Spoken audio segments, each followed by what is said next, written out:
2மே ரொம்ப சம நிலையில தான் இருக்கு. வாழ்வில் எப்போதும் இனிமை தருவது எது? எது நம்ம நெனச்சு நெனச்சு சந்தோஷப்படுறது?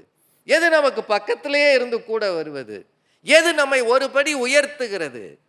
எது நமக்கு புது புது உலகங்களை காட்டுகிறது? எது நமக்குள்ளே இருக்கிற திறமைகளை வெளிக்கொணர்கிறது? எது நமக்கு நெருக்கடி வரும்போது பக்கத்தில் நின்று பாதுகாப்பு தருகிறது? எது நமக்கு ஆதரவு அளிக்கிறது? அப்படின்னு பார்த்தா 2லயுமே நிறைய பாயிண்ட் இருக்கு.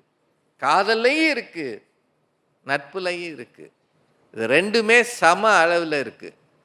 இதுக்கு தீர்வு அப்படின்றது என் கையில் இல்லை, உங்க கையில் தான் இருக்கு. எந்த அணிக்கு நீங்க சப்போர்ட் பண்றீங்களோ அந்த அணிக்கு தான் இந்த பட்டிமன்றத்தின் தீர்ப்பு வரும். தூக்கத்துக்கான ஒரே prescription poppy mattress in stores near you.